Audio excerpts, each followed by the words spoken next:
Last night on Our Desert Past, I introduced you to Willie Boy, a Native American of Paiute descent, who killed the father of the woman he loves. He went on the run with her. Now, the conclusion of that story. There are few more familiar with the Willie Boy legend than Morgan Ricci. His grandfather, Deputy Charlie Ricci, took a bullet during the ordeal. Willie Boy shot, I think it was 3 horses out from under the posse with a rifle. He's trying to put the posse afoot. Grandpa always said he wasn't shooting at him. He was intending to get his horse. He shot high, shooting a 30-30 with open sights 300 yards, and hit him in the right hip bone. And his handcuffs, he was a deputy sheriff, his handcuffs turned the bullet. Instead of going straight to it, took the top of this hip bone off and the point of 2 vertebrae. Well, when I talked to my grandpa about it, I said, "Did it hurt when you got shot?" He said, "Yeah, it felt like somebody knocked me off my horse with a 2x6. Charlie Ricci was shot, and they had to basically disband and get back to help. At that point, there were so many people wanting to hunt Willie Boy down.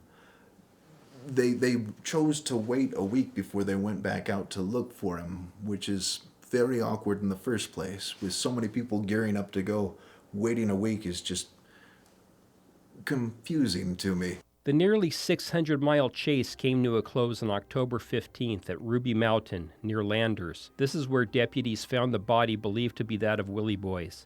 It was decided that the cause of death was suicide. Since his body wasn't brought back, some historians have questioned the details of Willie Boy's death, or if he was actually dead at all. The body didn't show any signs of having decomposed in the desert like a body would, which is to say, first of all, animals hadn't just taken his body away. His shirt was still tucked in, his overalls were still over. They didn't have a clear shot of his face, and even if he had decomposed for a month, at the time, the practice was to show off your kill. Any other posse would have had numerous photos with him. Not only did they not photograph his body properly, but then they burned it on site immediately, which, again, too many questions.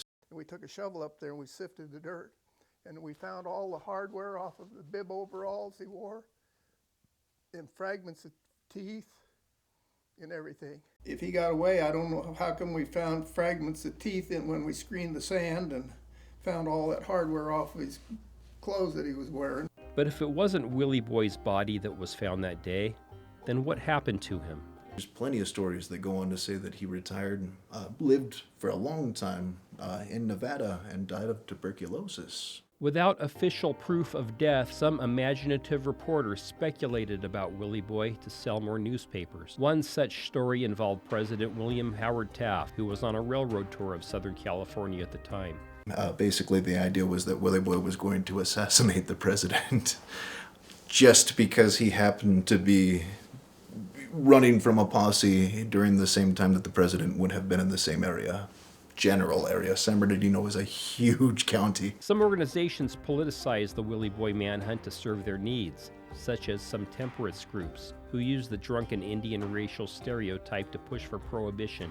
One comment basically got alcohol into the situation, and it turned him into a violent drunk. I'm sure he had some alcohol in his lifetime, but I doubt that it was a factor in this case. Now, it's been nearly a century since the manhunt, and whether this fugitive from justice was a folk hero or a cold-blooded killer is still up for debate. But if anyone should inquire about the last manhunt of the American West, just tell them Willie Boy was here.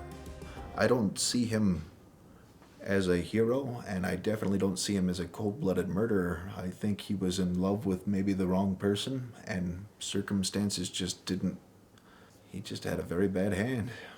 Well, the legend of Willie Boy lives on. A second feature film based on the incident, titled The Last Manhunt, has been produced by one of those film's co-stars, Jason Momoa, and is expected to be released real soon. For Our Desert Past, Steve Sumrall, NBC Palm Springs, News First.